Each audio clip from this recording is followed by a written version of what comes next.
Yeah, this ain't just talk. This is perspective. Yeah. Real conversations, no filter, no script. Different views at the table, everybody gotta speak. From the wins to the losses, yeah, we been through it all. Now we back with a purpose every time that we call. This Cooley in the gang, where the real ones connect. Where the truth get heavy and the perspectives connect. We don't argue for north, we build, we reflect. Every word got weight, every voice got respect. So listen close. You might hear something different. You might learn something. There we go. Oh, your mic's not on today, huh? Nah, Always talking trash about me. I don't know what it is about that the intro. Like it, Just cuts off. Like yeah. I'm never ready when it, and then it don't. I need to figure out how to get it to fade in or something. Hey, everyone. What's going on, people? It is August the 13th, and we are back. Episode 6. Everybody can't go, and which is very fitting because, as you see, it's only 2 of us here tonight. We're gonna make it do what it do, right? Yeah, we definitely going to make it do what it do. Shannon and I are here. She can't really be late because, you know, she lives here, but she could possibly be because she works in the back. I was almost late. Yeah, she was working hard today. So hopefully everybody had a good week and a good last week. I don't know. Talking to me, life is a blur to me right now, okay? Life is a blur to me right now. Everything about what's going on in my life is running together. So, yeah, don't ask me about last week. Life is like adulthood is Ghetto? like when I took Chase to the mall, you know, it's time for school shopping and all of that. So I took Chase. It wasn't really just to take out to get something. It was more, you know, hey, you know, we just hung out. You know, I like to hang out with all of them if I can. But they can't be left alone, y'all. Yeah, Chase and I definitely can't be left alone up to our own devices. That's never good. But I kept telling them, I'm like, you know, just be a kid as long as you can, you know. Like, because Chase used to be like a real big outside kid. Like, she used to be outside. When we lived over in Northeast Baltimore, like, she was ripping and running up and down the street, out in the backyard, wanting to play with the boys. Here. Then we got here, she still was outside, and after COVID, it didn't change until we got here. And COVID kind of, well, no, they was outside heavy during COVID. Yeah, so it didn't change until we really got here, and she became a evil teenager. Yeah, but I keep telling her, be a kid as long as you can. Because adulthood, boy, once adulthood kick in, boy, adult life be lifing. I actually did a post, I think last week or something like that. Can't exactly remember what it said, but pretty much it was like, I want to go back to the time when I did not, like I didn't know real life things. Like, you know, as a kid, like you hear about death, but it doesn't affect you. You hear about bills, but you're like, what does that mean? Like, all of the things that are just like over a kid's mind, like take me back there. Because yeah, you realize life is moving quick and things are happening, and I don't like it. I don't like it at all. For real. How you doing, Professor? Hey, Professor. See you on the road. Stay safe. Yeah, all is well. I'm back now. I'm just heading back. I'm almost at the house, like 20 minutes from the house. Oh, all right. That's what's up. Well, tonight's episode is Everybody Can't Go, a real conversation about loyalty, changing circles, and growing into who you're meant to be and not being afraid to do it because everybody can't go. You can't go. All these shows so far have been like really like on my mind, and you'll hear me incorporate some personal thing into the conversation? Into the conversation because that's where the top. No, I'm just saying that's where the topics are coming from. It starts. We ain't fake. We ain't phony. Oh no, real conversations, real perspectives. So even though you see me, I do have a paper because I have to keep my thoughts. I'm getting older, so I have to keep my thoughts in order. But the question I wanted to open it up with you all is: has a major life tragedy, life change, or personal storm ever made you completely rethink who was in your corner?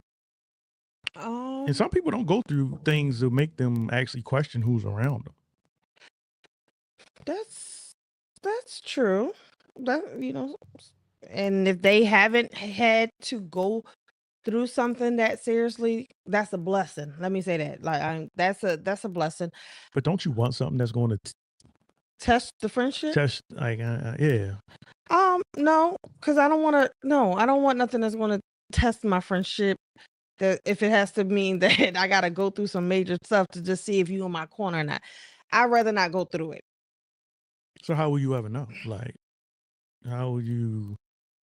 Then we good, because if I there ain't nothing I had to that then we ain't never had to touch your loyalty. You made it. You passed. we good. We good. But I'm just saying, like, it's like a flip of a coin, like, because like you said, you got to go through something, and who wants to really have to go through that just to kind of see where everybody stands, right? Have I ever had to go through Hey, Nene. anything, hey Nene, major, where I had to test? I won't say, I don't think it's major, but I can say I've been through some things where I realized when I stepped back and I was like, where my friends at? Or where's certain friends at? You know what I mean? And you see them differently. You know what I mean? In situations. So it happens. I'm gonna tell y'all right now. Don't nobody get offended by this conversation tonight. We're gonna talk. I'm not gonna say no names because that's not what this is about. Like, I'm anything that I say is coming honestly from my heart. And if you feel like I'm talking about you, or if you feel like Shane is talking about then you, you're guilty. or the professor's talking about Then you, you're guilty. what they say? Point blank heard. Throw a rock in a pack of dogs. The one that howls, the one you hit. So we can talk about that later. All right then. Professor, All right, then. have you ever had any major life tragedies or changes or personal storms ever made you completely rethink your circle or who was in your corner? No, no. And one of the reasons why, first of all, can you hear me? Yeah. All right. So first thing is, and I'm not going to say as men because that's a generalized statement just based off of my experiences, but I'll say off of my experience, I think over time, some of us are used to being disappointed. So because we're being disappointed, we learn. You going? Yeah, you going in and out. But I think I don't want to put words in his mouth, but I think he was saying we never even get a chance to see if you going in and out, you hear me? It's going in and out. I think you're going in and out of a bad area. You hear me now? Yeah. Oh shit. You hear me? Yeah, I hear you. Yeah. Oh my god, man. Oh, all right. So what I was saying is, I think over time, just to make it short, I think over time you just get used to getting disappointed. So rather than put the people that you call friends or care about in positions to disappoint you, you just don't ask people for certain things. And I'll just say that's been my take. Like I don't know if you remember, if anybody remembers, but when I moved from downtown over East Baltimore, I moved my whole apartment by myself, and I mean bed, dresser, everything. But I never asked anybody either. You know, I think I did that intentionally because I didn't want to be disappointed. So I just went ahead and just shouldered it all myself. Um, I don't know. I think that's a over time learned lesson. I don't know. I don't expect much of people, to be honest with you. Over this other, what was it, yesterday? Yesterday, one of my close friends' father passed away, and we went to a few people showed up to his funeral, and I was saying to myself, a lot of the people that I grew up with know my father, and just in the back of my mind, I was saying, I wonder how many people would actually show up, whenever that date comes. I'm not going to ask anybody to show up. I'm just curious, like in the back of my mind, who would? And if they don't, should I feel some kind of way about it? I don't. I don't know if I would, but I can't say that it wouldn't change the relationship either. Absolutely.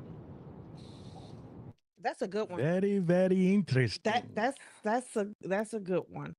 I think it was a lot of levels in what he said too Absolutely, about, you absolutely. know, I think it was a whole nother conversation in there too. The whole not asking just to not because of the not to be disappointed thing. Right, but even though you don't, and I'll speak for me because I think I'm one that I don't ask either. Like I don't really. If I come to you and I ask you, I'm in my back is truly up against the wall. So if I'm coming to you, then I really need you. But I try to move on my own without asking. But if even if how can I say this? And it's not just about friends. This is about family. It's your circle. I put your circle. Whoever's in your circle.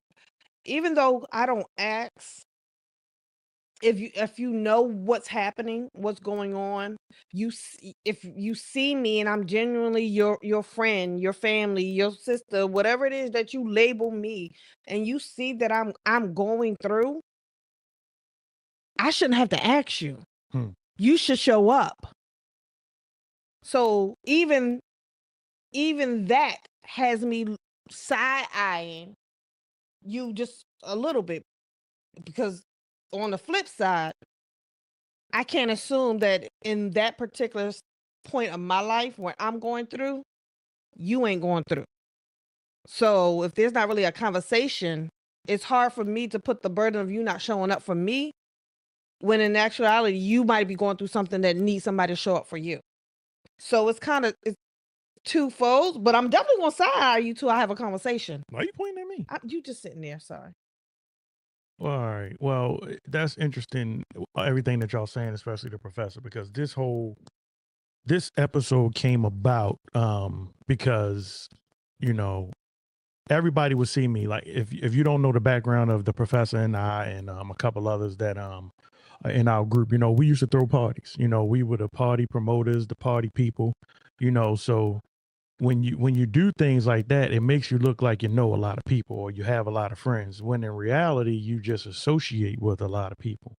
And even that can be a little bit blinding to you when you're in it because you might think that you have a lot of friends. And this whole episode came about because I lost my father in 22. Um and I did what the professor did. You know, I took inventory. I don't know why. Like I took a mental attendance, you know what I'm saying? And even down to like, you know, who may have called or whatever, you know. And that whole thing made my circle smaller. Not for any personal reasons, but you kind of see, okay, well, the relationship or the level that I thought we may have been on, we actually may not be. And I had to really kind of look at, okay, who was really there with me? And, you know, that became my true circle. So that's how this whole episode came about.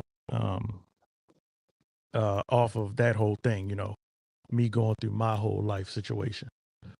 So that was just crazy that you said that, Professor, because that's basically where my frame of mind was going. Yo, you will be killing my chair, yo.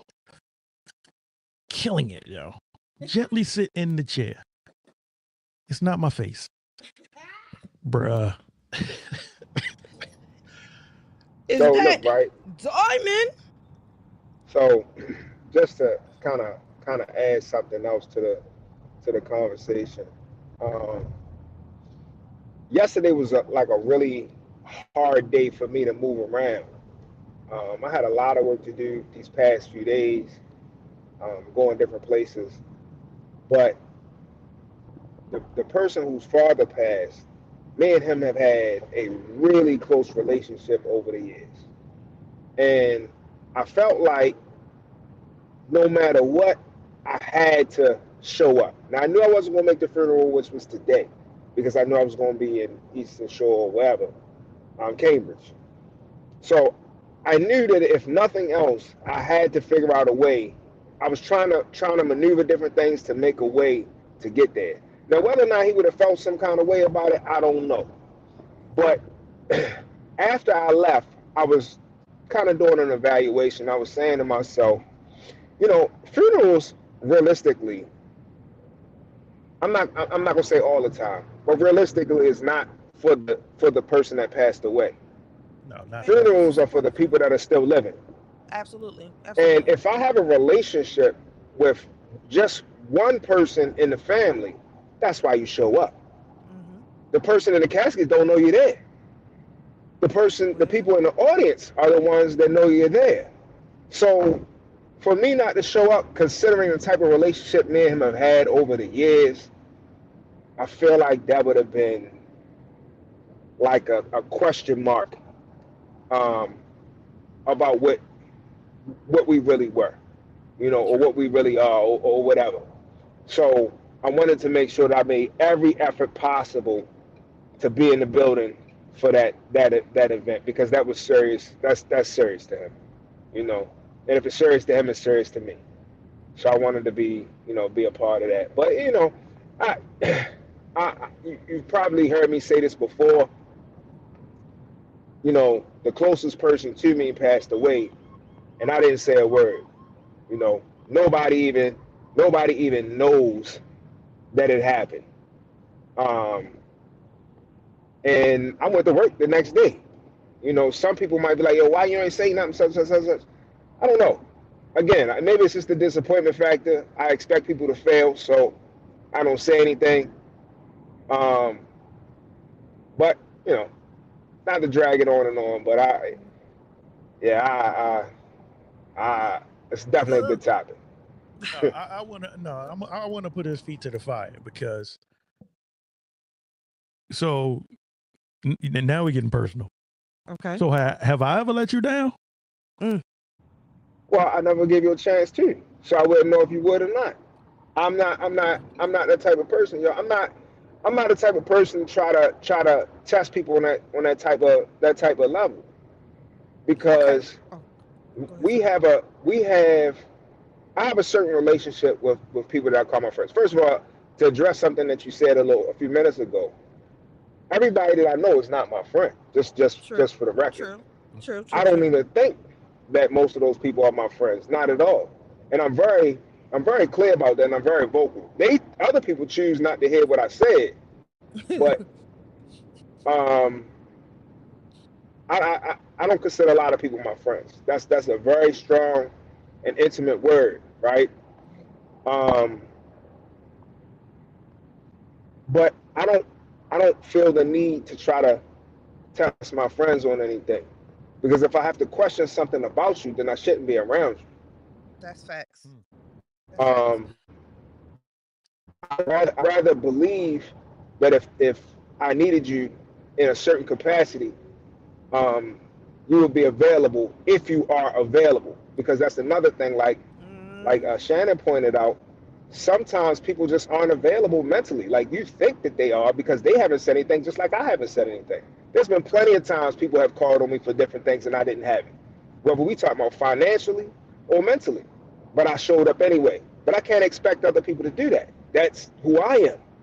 Right. Are you a bad person because you don't do that? No, you just don't do it. That's all. What would you grace it, Shane? I feel like you had a. No, I was just gonna kind of ask it from a different way, but I don't even really think it matters. So I was just gonna say, like, from the perspective of how I said it, like you said, he has never given you the opportunity to fail you because he's never pretty much expected anything of you.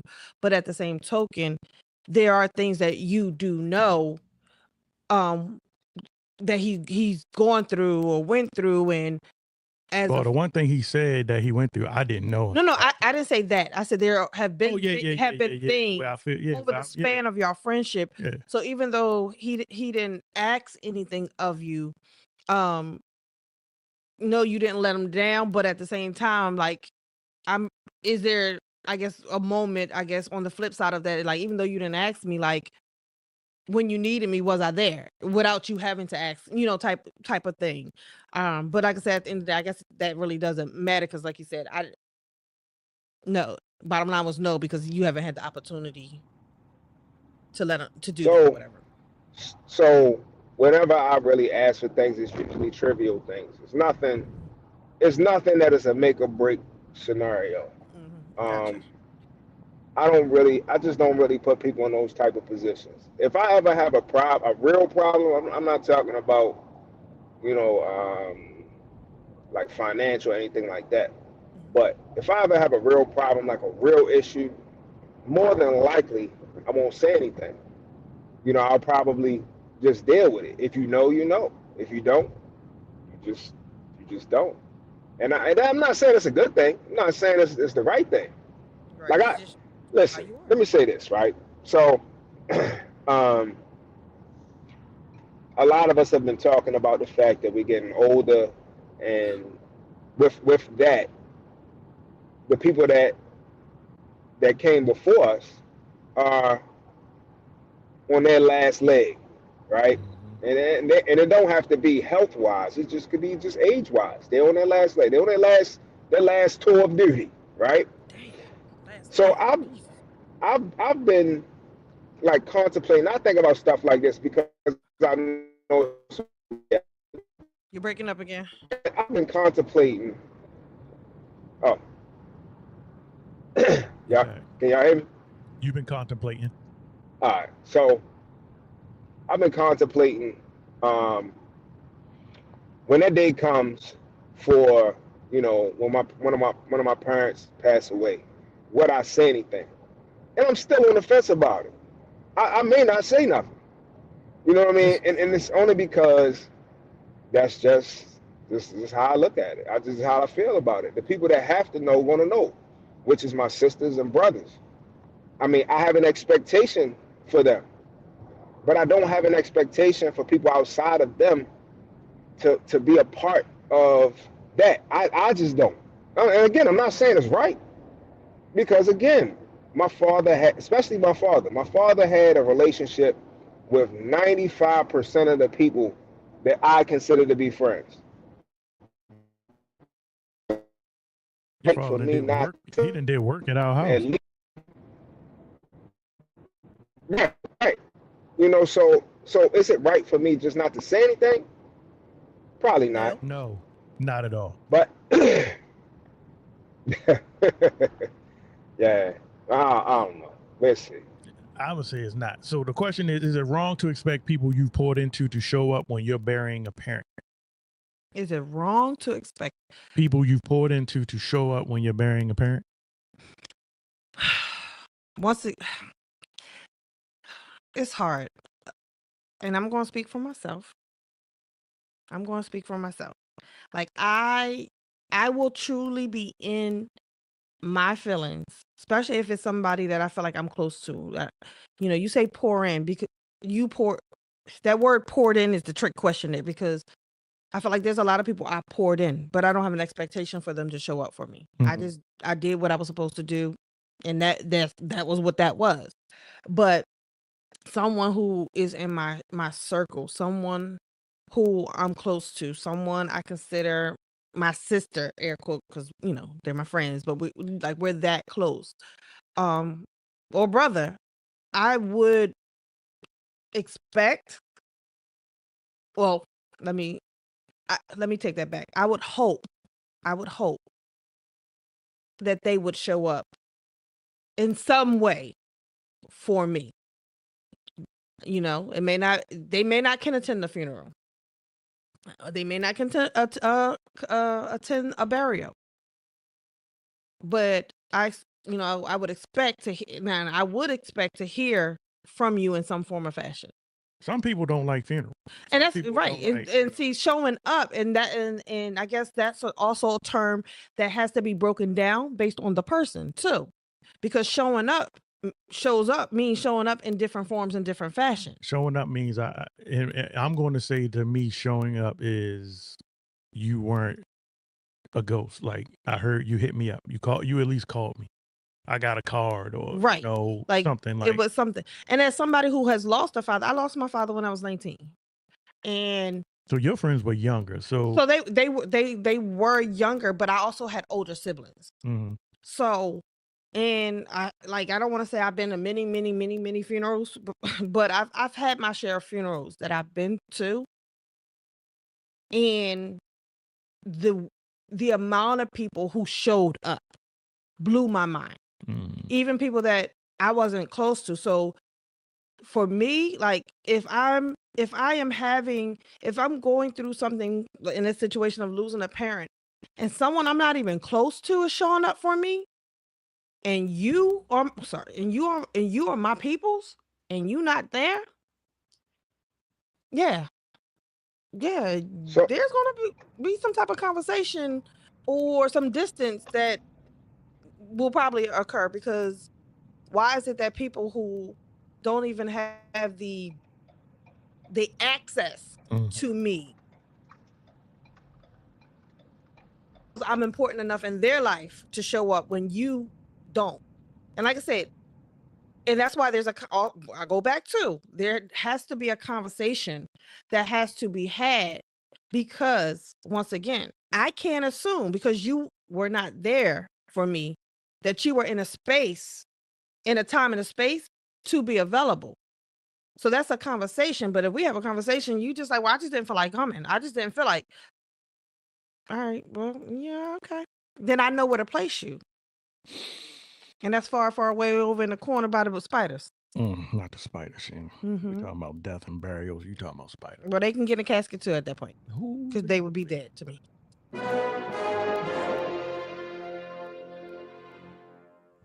Okay.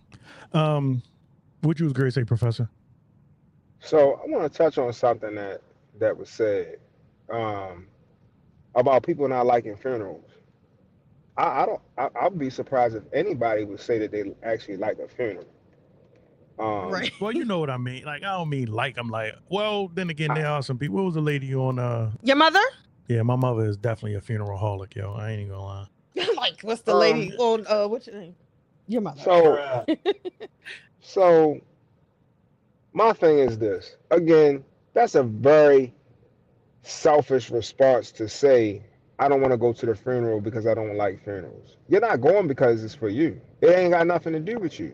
So you mean to tell me that you couldn't put your personal opinion about something to the side to support me in my time of grief or need because of your personal feelings as an adult? You mean to tell me that it was that serious, that grueling to you? Now, if you really got some serious not psychotic, but some sort of psychological issue of why you're not doing it, okay, that's fine.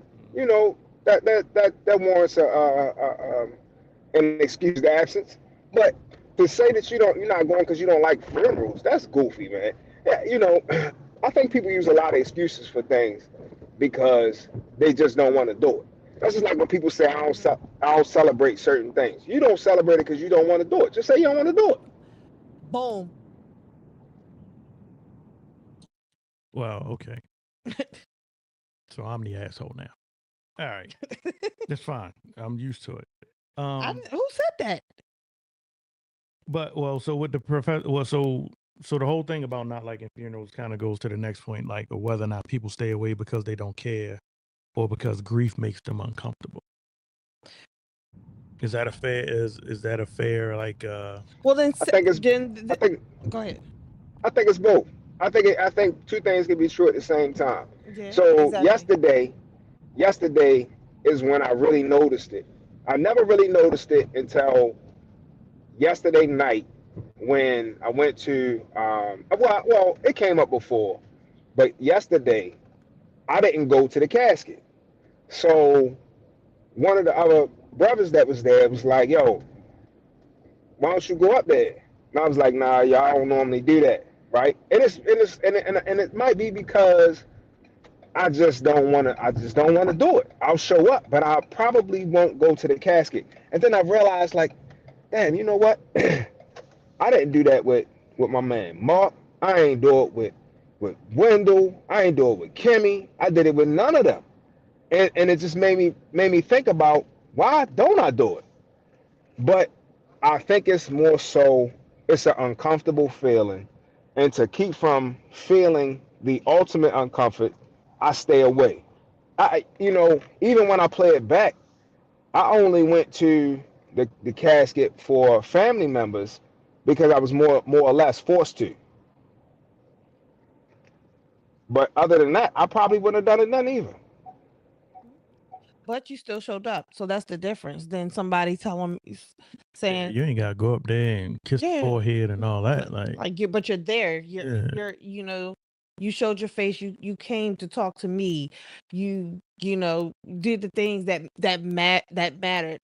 But someone in a situation like what you are referring to, that I don't like funerals, or if it's a grief issue, it's okay to say that too, because I can I can understand that. Like, okay.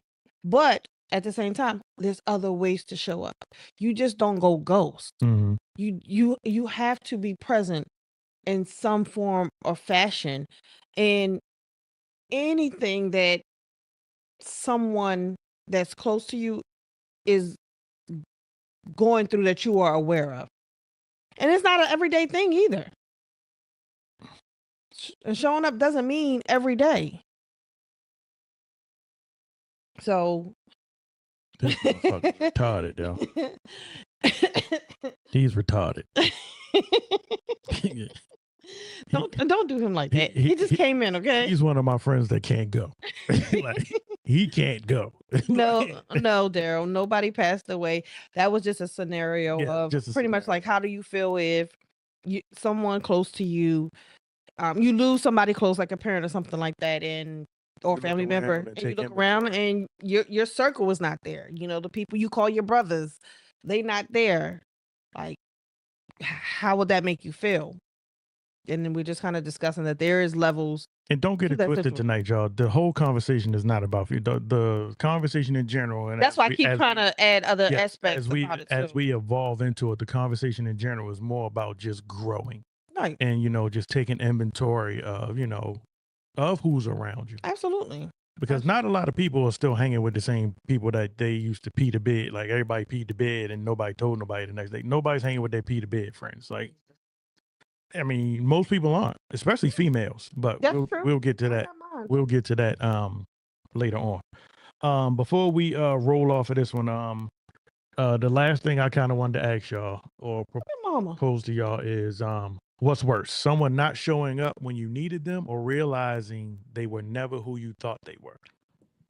I think realizing for me that they was never who I thought they too. were. Yeah, that's the part. Like, I think, and I know the professor said he made it clear. Like, I know, he basically was telling me, I knew when we was doing parties who was who and what was what. That's because he's a naturally a people watcher. He naturally observes people's actions, their movements, what they say. So over time, especially in the position that he was in, it probably came naturally for him to be able to be like, I was drunk on popularity. I was drunk on just the whole, so I will say my vision was a little clouded on, what was what and who was who. And y'all also live definitely two got a different. quick Y'all also reality live check. two different lifestyles. So he's not to say that you're not aware, but like you said, you was X, Y, and Z, and Diddy bopping across the clubs and stuff. I'm more aware now that I've been hanging around him a lot more. Yeah. So he had a different level of awareness. So say Yeah. the options again.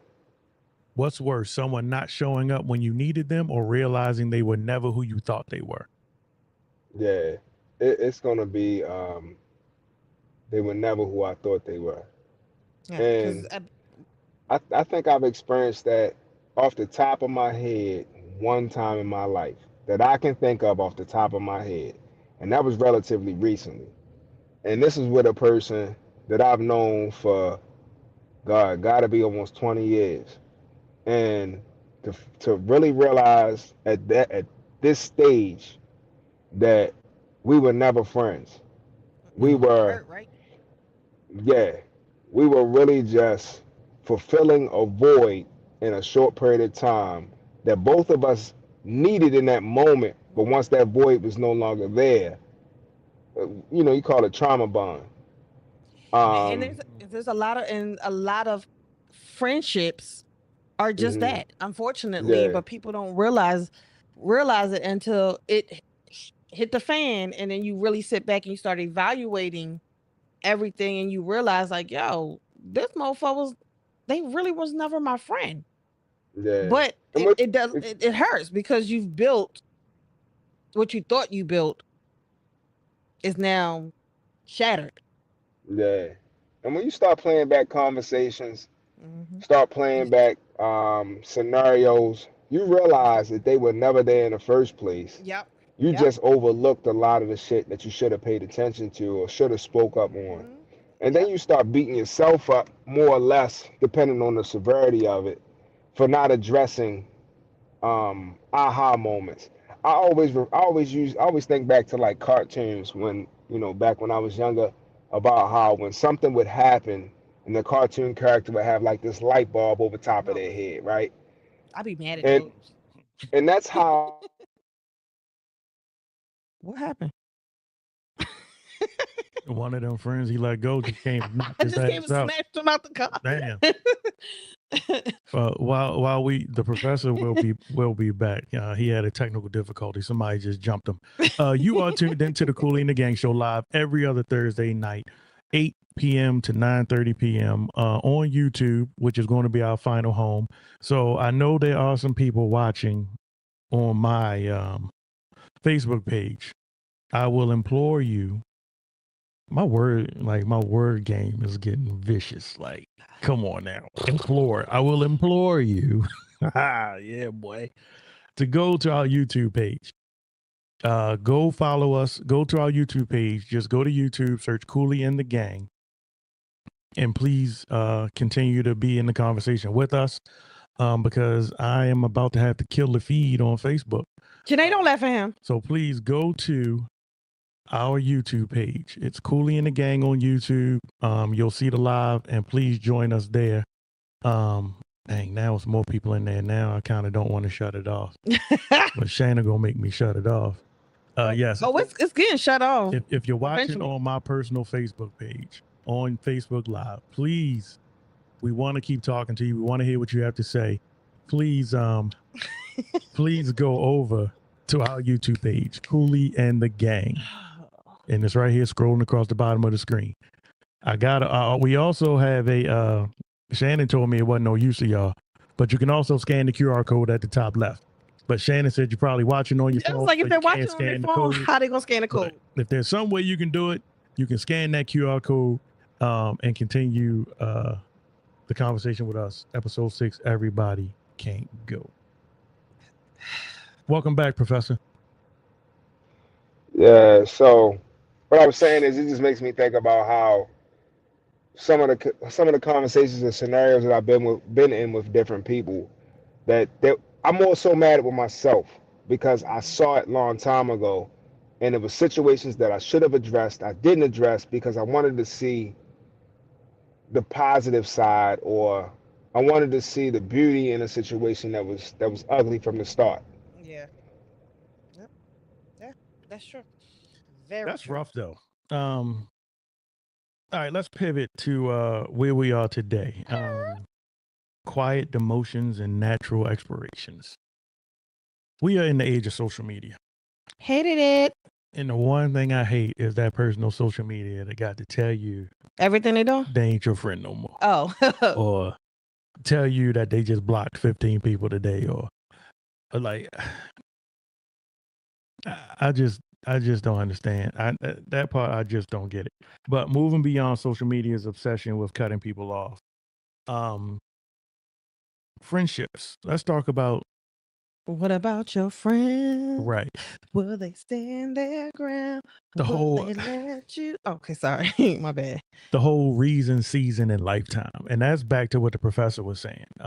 He had a friendship that was born off of what you said, trauma or Trauma bonding. trauma bonding. Mm-hmm. So that would be a reason. Mm-hmm.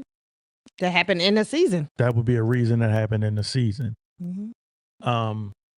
You still got your lifetime friends? I do. Maybe not all of them, but I do. Do you remember a friendship that you thought was going to be a lifetime that ended up being a seasonal one that shocked you or surprised you? Did you have any of those? Yes, absolutely. My best friend. I mean, Oh yeah. I'm not going like my best friend. Yeah, you're right. It is what it is. And, Yeah, J9. Thank you, darling. and like Professor said, like, that was devastating. That's like losing those type of relationships is like losing a partner. I mean, a partner, you know what I mean? A sister, a relative. Like, for me, I still have literally my very first friend. I still have as my friend to this day. Of course, to me, that's like my sister. But my best friend, I looked at her like a sister. As my sister, you know what I mean? We were close friends for, I mean, as far as I thought and felt up until the last 3-4 years. So I'm 40 something years old. So, that was a hard loss for me. Me too. Professor, the professor too. I was waiting for that. I was waiting for that one. I really was the third. Me too. Damn, that's over with. I'm like, we're cordial. Like, there's no beef. There's no love lost. But can I say that that's my best friend? Can I still feel like that's my sister that I can call on her? No. Or it may be though, like, but that's back to that whole thing of, you're right. I don't want to find out. It's like Schrodinger's cat. I got that from the Big Bang Theory. They say you put a cat in a box and put poison food in the box. What the hell? You don't know whether the cat is dead or alive until you open the box again. So if you never open the box, the cat lives in two states. But I felt so me, you don't test, like, if y'all, like, this is both of y'all, like, if you don't test it. But I feel like, in a sense, I tested it for me, in a sense, when I brought everything to the table and nothing changed.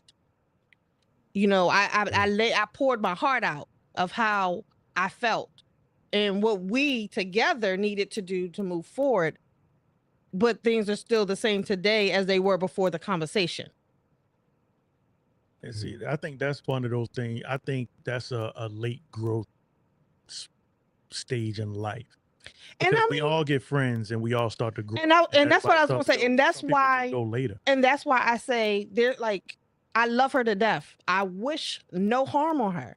And I feel like if she was to call me, and I would be there.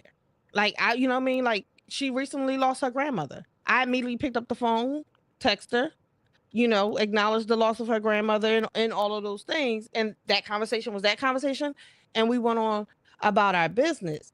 But we also, in this stage of our lives, we live two different lives. So when they say everybody can't go, where her life ventured off to, I couldn't go there because that wasn't my life. My life is something different, and that's okay. Thank you, Daryl. That sounds like just like Big Bang. Sheldon. Thank you, Sheldon. Thank you, Sheldon. So, like I said, it's cool. But it was a loss that I had to grieve as well.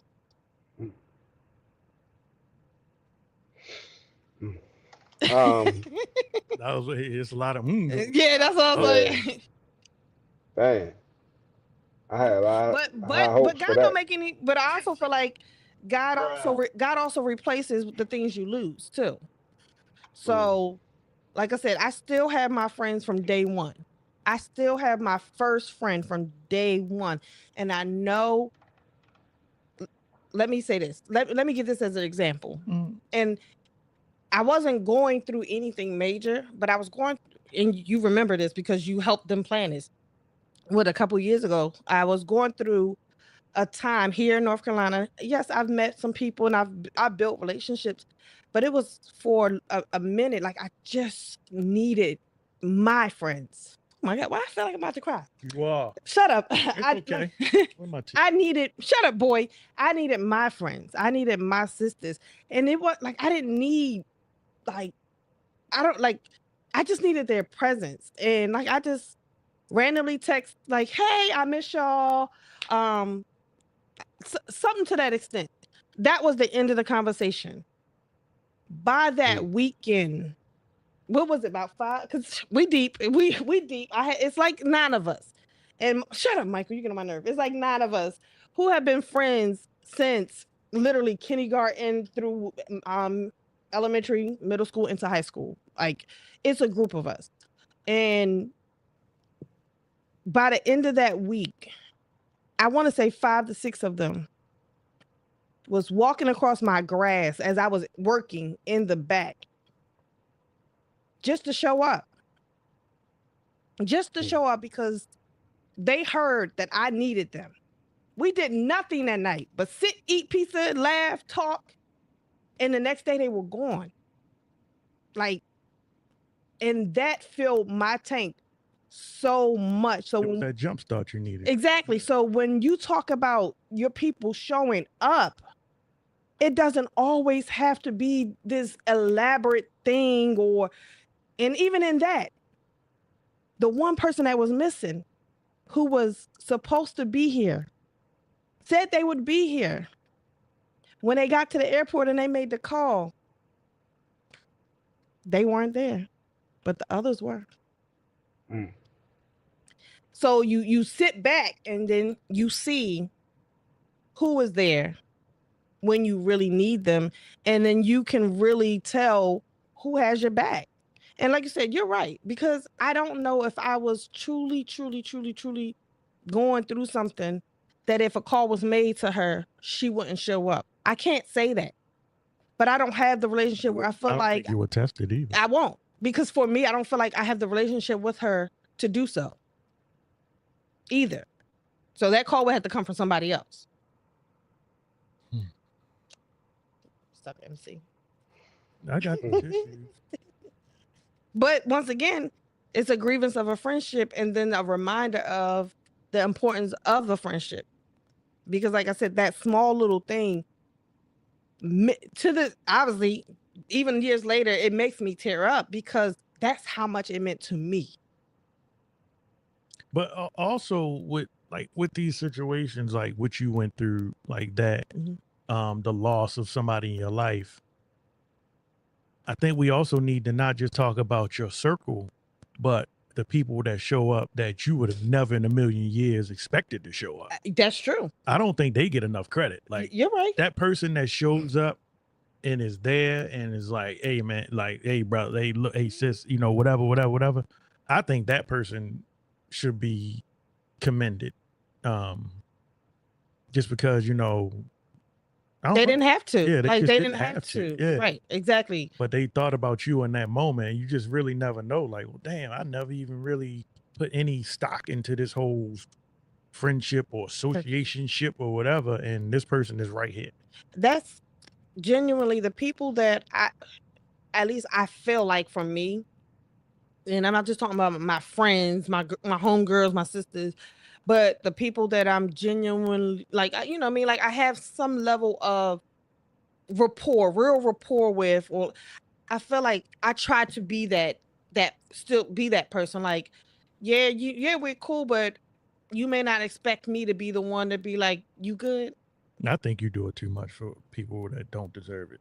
But that's not my business. But I really think you do. I think you do. My mother's the same way. My mother shows up too. You married your mother? Yeah, yeah. Oh God, I'm about to cry again. Like I think you do it Lord, too I'm about to much cry again. for people that don't. Like I do, but it's hard. I don't know how to. And that's for me, sometimes it bothers me too, but I don't know how to turn it off. And you make me look like the asshole. Because you are. You genuinely is. You genuinely are one. But I don't know how to turn it off. Even with you, sometimes I be trying to be mean and mad at you, and I don't know how to, and I can't turn it off. Like I can't. Professor, I know it wasn't you weren't dealing with loss when you went to the joint the joint to the viewing. Oh. But was there anybody in there that you saw where you were like, oh dang, I can't believe that person showed up? Because you had a relationship with the person, so you would have been able to pick people out to be like, oh wow, there goes such and such. Yeah, one person only because of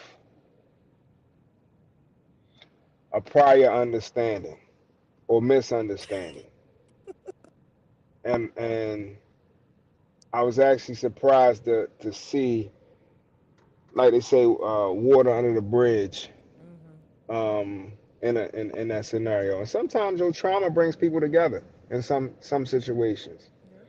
But Good to for how see long? that. I mean, it really just depends on the person. Some people have True. grown past their childish ways, and Mm-hmm. maybe that was the issue. And because that childish way no longer exists, maybe there won't be any more separation. but That's good. That's real good, um, Professor. but it's relationships with people, whether we talk about friends or family, is always an interesting dance because you can really believe that a person is your friend, Hmm. but they're benefiting in some way. It Mm. doesn't have to be financial, doesn't have to be, So it's a transactional mental. relationship. A lot of them are. There are people that hung around me in periods of my life just because I had access to a lot of things. So, Mm. but I mean, I hung around because he was a big nigga that liked Hey, guns. he was security. He was protection. Yeah, I'm not sure. I seen him in a moment where I thought he was gonna protect it. He sat next to me and laughed at you. That's when our whole friendship took it. I had to realize, okay, we ain't them type of. He's not the protector. He's just the observer. And that's a good one too. Absolutely. Acknowledging the people, and people need to hear that you see them. That you know what I mean, Oh that yeah, I'm gonna yeah, give some names. I just don't want to. I'm gonna say some names towards the end. I just don't want to. And if I don't say a name, like it's don't, not personal. yeah, don't You take it better personal. start with me. Don't take You it personal, better Daryl. start with me. If I don't say your name, Daryl, don't take it personal, okay, buddy? Will, if I don't say your name, don't take it personal. Will, you a good friend, buddy. You and I, and I'm only going to mention pull Will out because he said it. You know how he's like, well, I must not be a good friend, but I looked up and Will is probably my oh shit moment at my father's funeral. Like when Will walked in there and I looked up and I saw him, like not that to say that I didn't expect it or um I don't know, but it just I don't know. That was my like, man, that's my guy. Like, I mean, we talk, about the families and stuff like that and stuff, but yeah, Will was my oh wow, that's my guy. Um, Hey, Lily. hey Leah. But another thing, like everybody is saying, like, a lot of people are saying, dang, if I didn't do this for you, if I didn't, but one thing I think we all need to realize, like, we all adults now. We got families, Life, yeah. we got jobs, we got priorities. And that's why I said what I said. Yeah. On the flip side of things, about we can't assume because somebody's not there, they're not there because we don't matter. Like I said, a lot of people, I get a lot of people to tell me when I talk to certain friends that I haven't spoken to, they're like, girl, every time I go on the internet, you all over my feed. You know what I mean? That's they see Shannon laughing, they see Shannon smiling, they see Shannon doing this and Shannon doing that. But when they talk to me and they really find out everything that's on my plate at this moment, they're like, oh wow, like I had no idea. Like, you don't look like what you're going through. You don't look like what you're doing. You make it look so easy. So you can't assume from looking at somebody because they're walking around laughing and smiling every day that life is not whooping that ass. Because I promise you, y'all have no idea half of the things that is going on. But if you see me from the outside, you would never know that because it's not for the world to know. But you still show up. But I still show up. But if I didn't show up, don't assume it was because you don't matter. So like I said, that's why there's always a conversation that before separation is necessary, because Now, when you sit down and have that conversation with me, I can be like, no, my intention was not, I'm sorry. Like, yo, I love you to death. I'm sorry, but yo, I didn't have the capacity at that moment because this. And you either understand and can respect that it wasn't in malice, Hmm. or you live in offense and in your feelings, and you kill a good friendship because you can't understand from somebody else's perspective besides your own. So that's access to you. People's access to you changes as you get older, and you get more things going on in your life. Like, I can't hang like I used to. I can't run like You old. if you were the first person in the crew to have children. I don't have children. I'm still outside, Yeah. but your life is different now. Mm-hmm. Yeah. So that your access to me changes. When you lose access to someone, that can definitely put a dim on the friendship, unless everybody works equally hard to just kind of. And that's like one thing. Sienna's not in here, but see, Sienna and I, which she's one of my day ones. We go all the way, we go back, and I don't talk to her every day. I don't talk to her every week, but she actually she said something. I don't even think she realized she said it. And I had to check myself because she was like, I haven't heard from you. But one thing I know, Sienna's going to pick up the phone and check on me every couple months. Right. And that's when we kind of download. But because we don't talk every day, and for me, my girls are in Jersey. So I'm in North Carolina, they're in Jersey. So a lot of times they're together, they're experiencing everything firsthand. I'm getting everything on the back end. But because I'm not that access is not immediate, like right there, it doesn't change our friendship because we truly do understand that all of us are wives, all of us are mothers. We all work. So life sometimes doesn't allow for us to have that everyday girlfriend kiki or follow up every day. But we can't say there's a moment where we go months on months, years on years, or if something does happen, it's dropped in the chat like, hey, y'all, just FYI. Because even when things started happening, with my mom, I realized like, oh snap, I never told my sisters. So I had to drop it to them real quick because I was like, hey, if anything happens, I don't want y'all to kill me because I didn't tell y'all what's happening with me and mom right now. And they're like, Shannon, like they were immediately mad at me. What sisters? Your girlfriend? My homegirl. So Okay, that's clear. Okay, okay, I got my Jersey confused. girls. Okay, sorry, my Jersey girls. Like because it's like, why would you not tell us? Mhm. But it was. I'm constantly that it was like I didn't think about it, but when I thought about it, immediately it was like I gotta let them know. Because it's family, friends, Exactly. family. Exactly. So Even though I don't think the professor would ever call me a brother. no, he calls you his son. Yeah, he called. Well, So that's the same thing. I'll Your take family. it. Yeah, that's family, I guess. Like however you that's fit his it in. term of endearment. Yeah. But I think women's expectations in friendship It's different than are men. different than men. I believe that too. Yeah, absolutely. Absolutely. Yeah, women have different protocols and expectations and duties and synced up menses, and it's just a different whole dynamic y'all have with y'all friendships than like guys do. Like, I think our expectations are a lot lower. Yeah, it than is. It really females. is. Like, It is. What's so somebody saying something? it's even worse if for guy, like if you can't meet the minimum expectation as a guy, then like he got to go, yo. it's He got kind to of like go.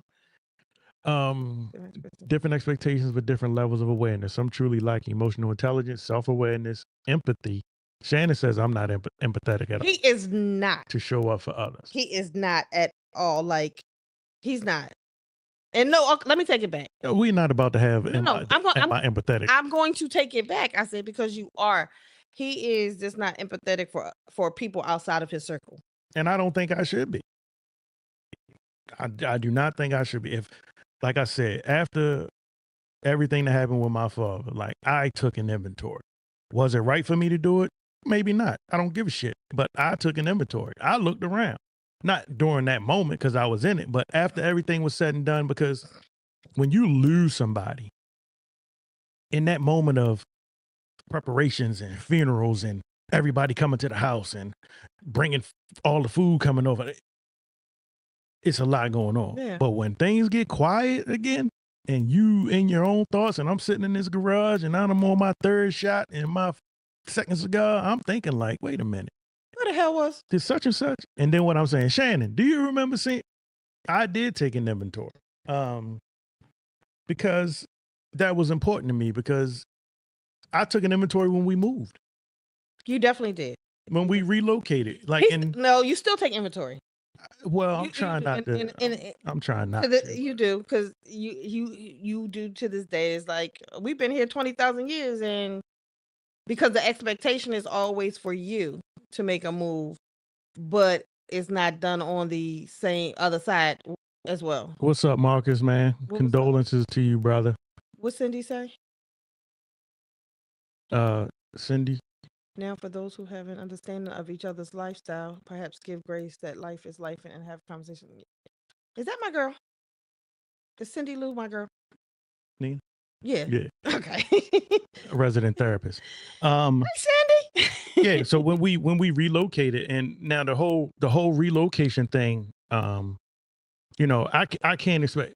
We made The choice to move. a conscious decision to move, so I could never expect anybody to, you know, pack up. You know, you got to get a room. You know, it's a whole thing. Financial. It's a whole theatrics when you come to see me.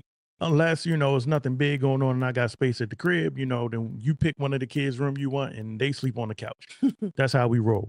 So, you know, relocating and, you know, putting out my family in a different position, I did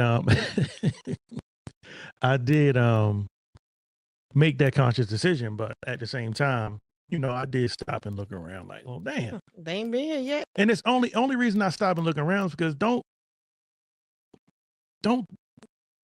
blow smoke up my ass every time you see me about what you're going to do. Hey man, look, next time I'm going to be over here. I'm going to be there. I don't think that was the right one, but I'm gonna come do this. I'm gonna do that. Just shut up. Don't do that. Just when you see me, let's just keep it normal. Hey, how you doing? How's work? How's the family? Good. All right, we go our separate ways. Like, you know, that's my only problem. Like, don't blow the smoke up my ass every time you see me for a conversational piece. Like, that's the part that aggravates me. So that's why I think I continue to take an inventory on things, because I'm like, well, you said it. So, and I'm a person, like, if I say it, I'm following through. And if I can, I may at least let you know that I couldn't follow through. Right. But that's just me. But like I said, women are different. We are. We are. I can agree on that. And the fact that, like I said, you still have your friends from day one. Female relationships fracture a lot more often than male relationships. Shoot, you could sleep with a homeboy's person or not that they with or something, and possibly still hold on to the friend. Because y'all trifling. And y'all don't respect each other. As long as it ain't my wife. That's all. That's where I draw the line. Professor, where's your line? As long as it ain't my wife, I'm pretty much good. I think you owe me the benefit of at least saying, like, hey, yo, such and such is pushing up on me. I'm going to have to knock her down if she keep it up. Then give me the opportunity. As long as it's not my wife, I'm good with it. Like, you know, it ain't even a question with my wife. But outside of my wife, I don't care. Like, it is what it is. I just don't want none of my friends nasty. So I have Please don't say it. all right. Say So it. I'm gonna say this. I think people are not honest about how they really feel when it comes to that. Ooh. I think people try to hold on, and specifically, I'm gonna just say, you know, for men, some men, they don't want to expose that they still have or harbor some sort of resentment or something like that for a relationship from the past. So they may tell you that something is not a big deal, but as time goes on, you realize it was much more than what they let on for it to be. even if you say something to them prior to, um, which So is do unfortunate. you think guys are more? Do you think males have more fake relate friendships than females? Uh, You know what I mean by that? I'm trying I get to. what you mean. Um, I don't know, man, because women have very interesting relationships because a lot of the people that they think are their friends really are. And see, as men, we hear a lot of the shit that the woman won't, your girlfriend won't say to you, but she'll say it to a guy that she's intimate with or she likes.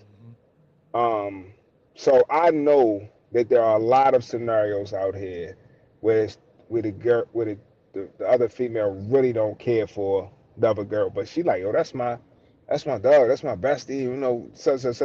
And women, boy, I don't know how y'all do it, but everybody y'all best friend. Y'all got 4 or 5 best friends. I thought the best Thank meant goodness. one, Oh my goodness.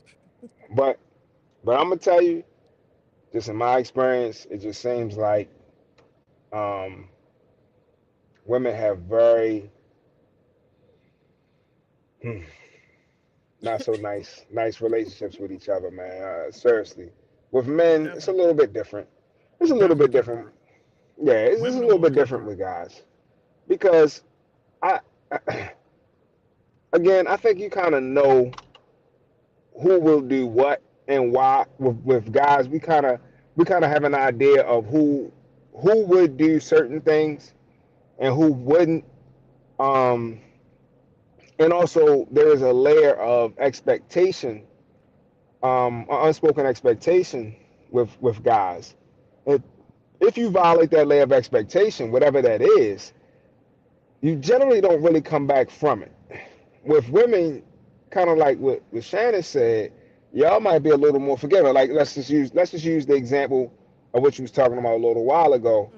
Mm-hmm. Um, if if somebody that you were close to showed you their hand and came back now and behaved a certain way like they did in the past, you might overlook these past few years. Whereas though with guys, we generally don't overlook that. We hold that in our back pocket like this nigga not to be trusted. Like I'll do certain things, but I'll never trust yo because I know that if he carried me like this one time, he'll carry me like that again. I think like that. I mean, yeah, I'll give you, like you said, but that would be my mindset too. Like we will never be as close as we were ever again Right. because you've already hurt me. So my expect now I have an expectation. Now I'm just waiting for it to happen again. Hmm. Hmm. And not to say that it ever would, but once it's done, it's like okay, and it would only be because of the level of friendship it was before. Like somebody that I was just cool with, close with for a couple years. It wouldn't be. I don't think I would be so like It would be more of a okay, hey, how you doing? Keep it going. Is a Right. conversation old? Is a comment old? Yeah, is a conversation old? In situations like that, is a conversation old? It depends on the level of our friendship. Oh, We're talking about our circle. We're talking about circle. absolutely a conversation for me because when I walk away, I'm gonna walk away guilt free. It ain't gonna be no if, ands, or buts about it. I don't have to wonder if I walked away too soon or no. For me, a conversation is definitely warranted because from that conversation lets me know how we move forward. Because if whatever the issue is, whether the issue is me or the issue is you or whatever, if as we move forward, we're not making the necessary adjustments or changes to strengthen our friendship moving forward, then what are we doing? What are we doing? Just like we just can be cool. But you no longer deserve the access to me and mine anymore. Cuz like I said, I like There's no beef. It's still love. Birthdays, happy birthday. Why the fuck you doing all that? Like, why are you just still doing all of that?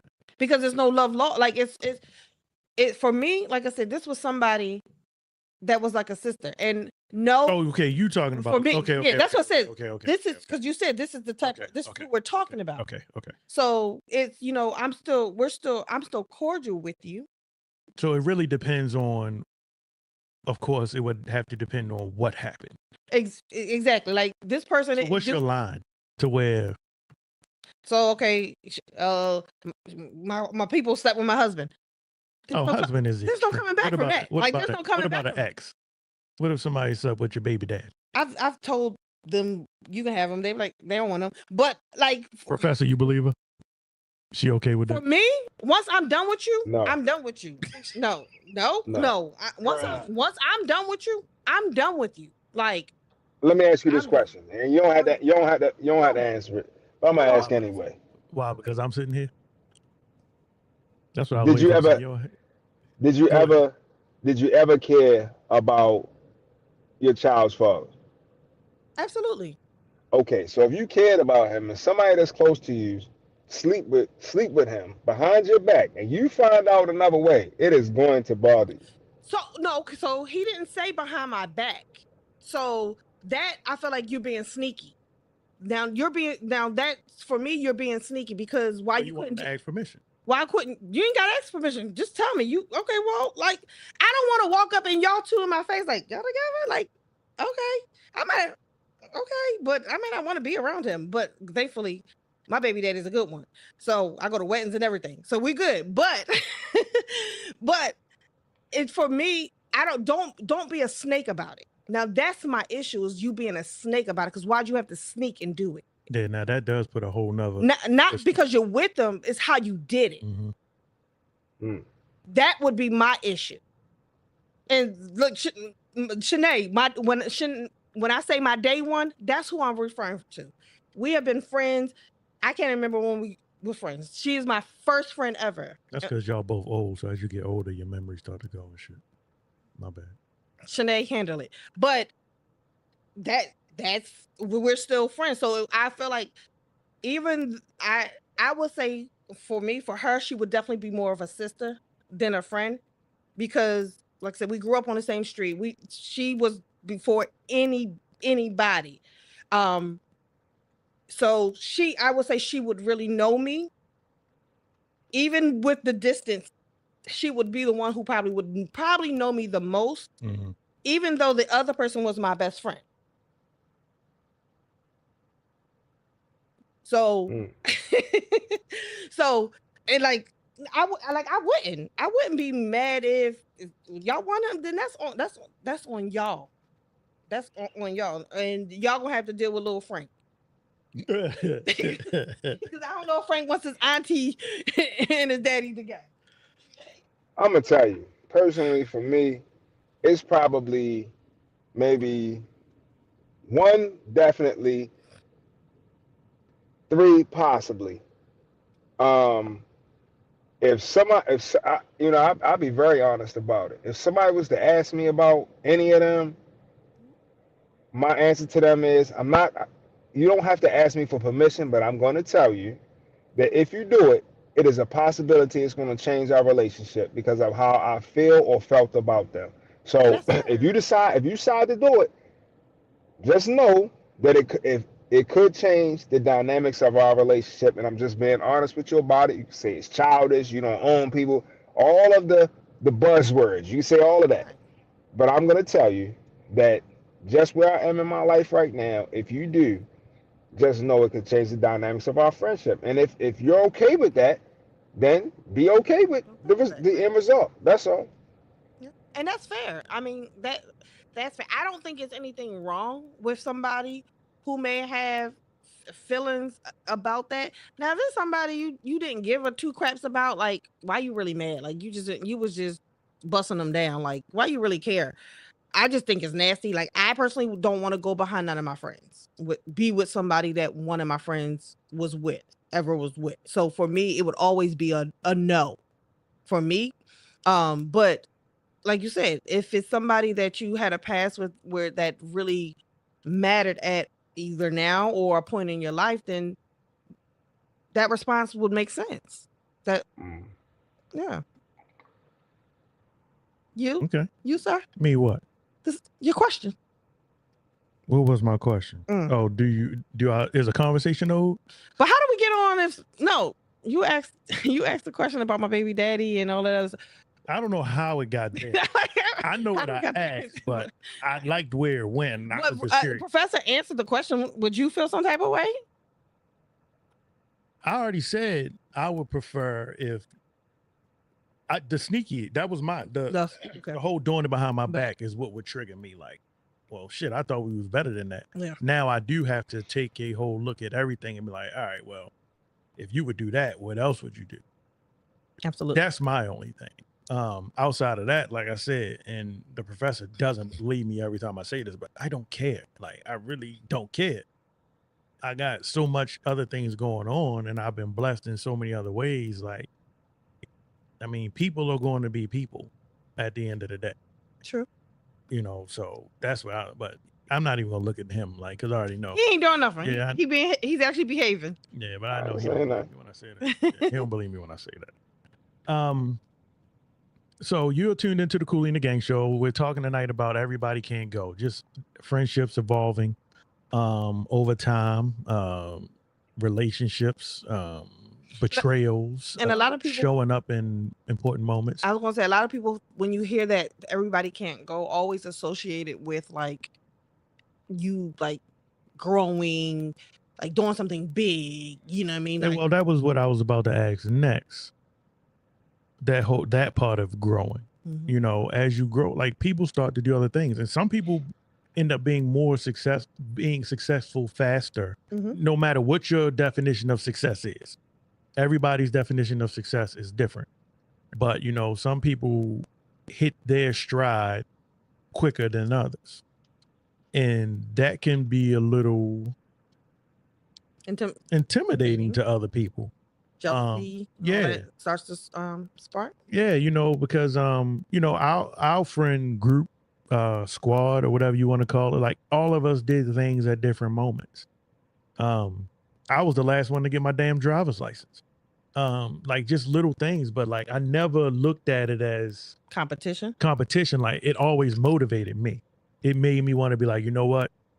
Let me go ahead and level up. And that's what your group should do. There should always be somebody. How I've always felt. In your group, there should always be somebody who is doing something better or more, or like there's something ahead, or however you want to phrase it. I might not be saying the right word, but there should always be somebody there, because in that, real friends who don't compete, it's motivation. It's motivation, and then it's. But everybody don't see it that. Yeah, you're right. And if I'm here and my friends are right behind me, then one, it should be motivation. Y'all, come on. And then it's me saying, let's go. Let's do this. And then what about the friend that drags you down? That friend that, and it's about to get personal now. Well, they gotta go. What about the people that, you know, you all were there doing things together, and now the only time you hear from them is when they hit your inbox for some money? Then we block. In the words of Chanel, block. Block, like they're showing you who they are. They are literally showing you who they are. That's somebody who is there for the access of what they can get from you. Did she say I'm competing? She get on my nerves. That's they're there for what how they can benefit. Strictly for how they can benefit. They're not there because there's a genuine love, there's a genuine friendship, or thinking about what they can do to enhance the relationship in any way. They're only there because they see you doing, and it's like, okay, well, if you doing, then what about me? I ain't doing crap. Like, don't let this shit fool you. Like, yeah, don't let it fool you. Like, but anyway. But to somebody who ain't doing shit, it does look. This is. But what about the guilt of feeling like? No guilt. Like, this is my friend. Like, I don't want to But is See it your them friend? fall by the wayside. Well, But is it your friend? That's the question. So once again, it goes back to what Professor was saying. Everybody ain't your friend that is in your circle. Yo, it's not always easy to tell them no that's what I'm saying. and block them. It's hard when you see people you actually love and they're hurting. Okay, well, I Yeah, get that. survivor's remorse. So here's the thing. Now I sound like Mercedes. Um, if that person it's one thing if that person is trying and doing something, but for the person who is sitting on their behind with expectations of somebody a handout or somebody helping them because you have the capacity to do so, what is there what is there to feel guilty about? Now, I'm not so the person that you see who is going through, but you see that they're really trying and things are just not working in their favor because sometimes people fall. Yes, people fall. But and then you don't block them. And yeah, it's hard to so you got to work with them some way, I guess, but I'm talking about that person who ain't doing shit. Even that person No, be pulled up. no. Well, But send them to me. Let me answer the call. Let me answer. We ain't got it. I just wish like the only thing I wish is like butter me up, like give me a little foreplay, like don't just come right at me, like warm me up. Hey man, but see, you've been that. See, the problem is you've been that person one too many times. So now the expectation is when they call, you're going to do because you've always done. So at what point do you stop doing so that they can stand on their own feet? But that don't just mean you automatically stop buttering it up. That's like me and you. Like when it's time to go to bed, like I can't just you make me rub your back, and then I don't always make you rub my back, but I do like that. I gotta get it going. Then so foreplay, man. Like don't just come in my inbox saying, "Hey, man, you got a 20?" Like ask me how I'm doing. Ask me how my children are. Like don't even care. Like I mean, you know what I'm saying, Professor. You know what I'm saying. Like just well, you ain't giving them shit anyway. But okay, okay, there we go. Dang, I forgot what I'm tell you. What was say the question again? So it was about everybody can go. If do you outgrow your friends or say the question again? So basically, what we're saying is the mix, I guess, look of growth of. So pretty much is it jealousy or is it inspiration? As your friends are growing and see what I'm saying? So it's yes, I got it. So it could be both. It could be motivation for some friends, and it also could be a level of jealousy in there too. And remember, how do you see that though? How do who see it? How do you see? I know, has it happened to you? How do you determine what that what it looks like? Yeah. Jealousy versus admiration.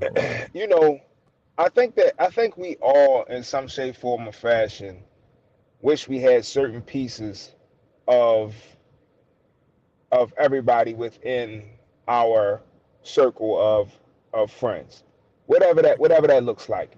You might say, "Well, I really like this person's marriage. I really wish I had this." Or I really like how this person speaks. I really wish I had this. Or I really like how they are charismatic. I wish I had that. Just like so and so. I wish I had those pieces, and put it all together and make me right. Has that happened to me that I know of? I'm sure. I'm sure I have, but I just don't. I I take things from I look at things from more of I guess like a admiration type of thing as opposed to something negative and saying that you know Why you gotta have this and I can't have this? Even though I've heard people say stuff like that to other How is that people, admiration? not the same person. I have Oh, heard other people say, stuff like that before. And in my mind, I'm like, damn, you worried about that, but you got all this going on. And it's funny because I'm thinking like, shit, I wish I had pieces of your life. You right. concerned about little shit that I'm talking about, but everybody want what they don't have. I think that's like the biggest thing. Some people have some people admire the fact that I don't have children and single. And I'm like, yo, you have the best situation. Like you don't want to do what I do. Trust me, you don't. It is extremely expensive. You think that having a family is expensive? I guarantee you, I got you beat. Mm. It's the grass always looks green on the other side until you're on the other side, and you're like, yeah, shit. Let me go back over here. Um, but um, it was something I wanted to say that one of y'all touched on. Um, I don't think that everybody can go, and I think you see it more so in relationships. I think that either the man outgrows the woman or the woman outgrows the man, Mm. and somewhere in there they get lost.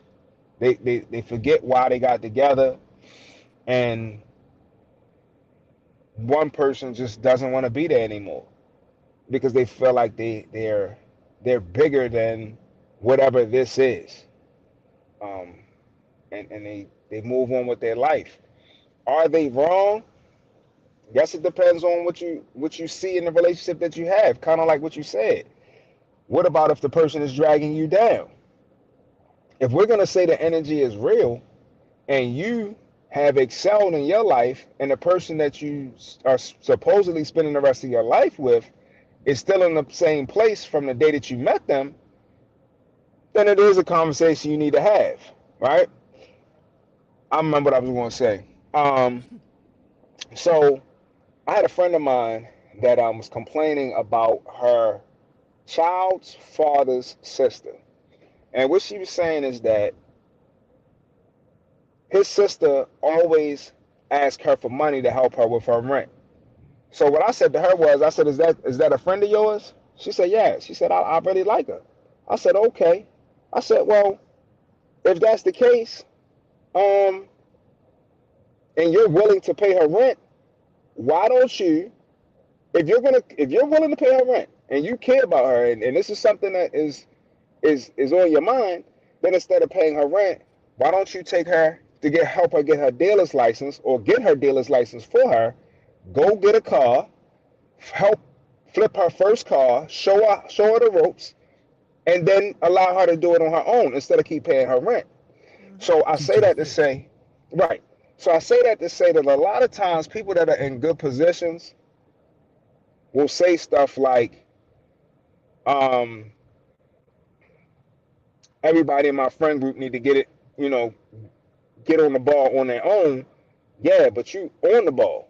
You're Right. on the ball, and you're saying that these people are your friends, and you have a Exactly. means to help your friends, but instead of you doing that and throwing something back, you want to point the finger and say that he, she, or whatever need to get on the ball.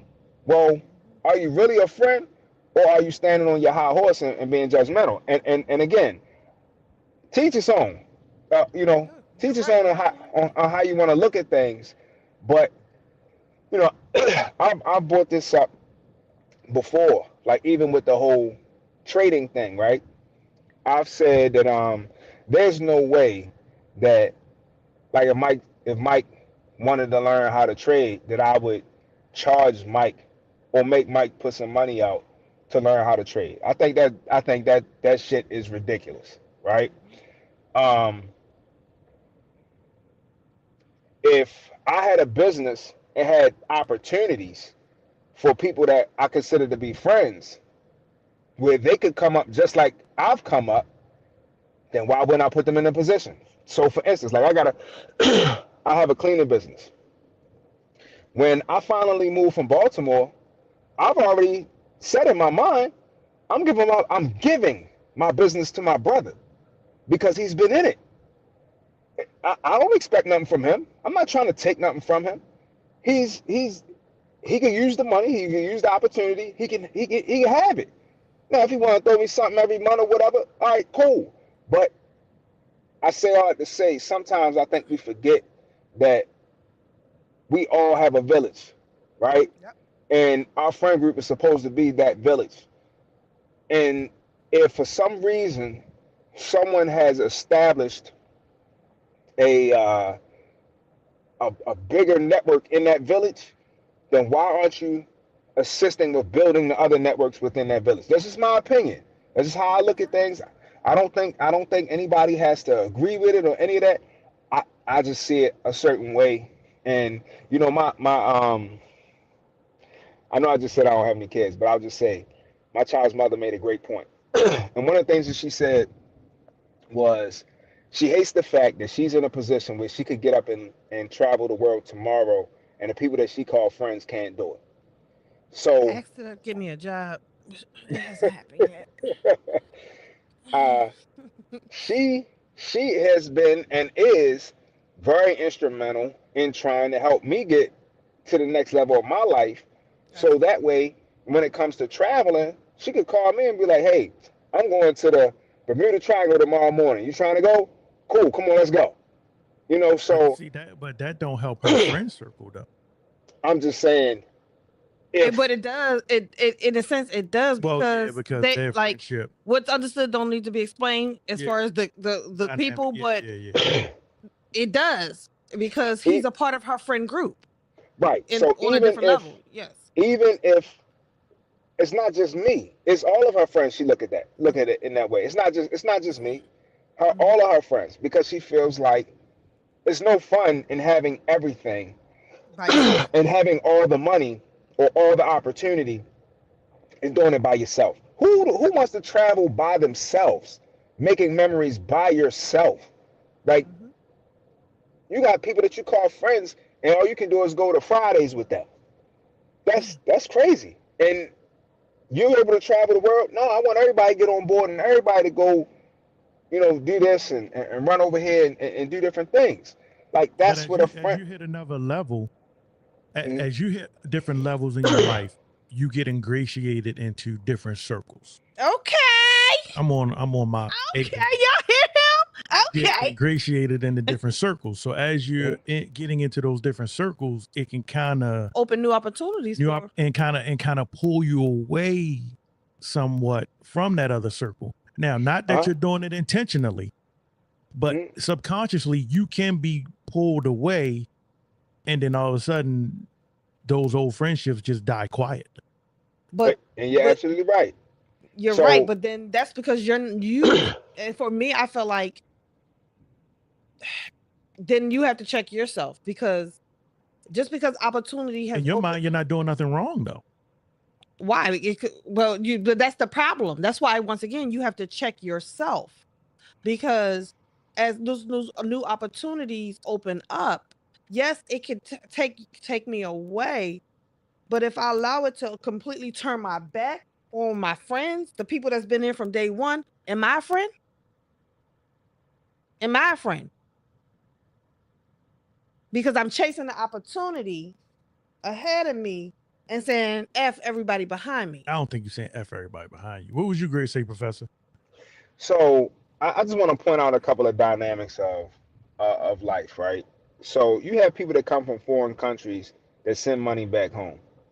Those people have come here and they have gotten more opportunities, and their whole agenda is to make sure that the people back home that are in different situations have the opportunity to experience the same thing that they have, right? Absolutely. You have people that live in certain situations within the same community that there's only one person that's excelling, and they are doing their best to try to help the people that they love get to the next level, whatever the next level looks like, right? But for some reason, and even in the black community, I was just about to say prior this. prior to um, the end of segregation, we did those things. We did those things for each other. We understood the importance of bringing our fellow man along. There is there is no such thing as you being bigger than whatever this program is. There is no such thing as that. That shit is all an illusion. People really in their mind think that they have excelled past something when in reality you're still in the same place. The only thing now is you've isolated yourself. Yeah, you Yep. you have gotten into a different circle, right?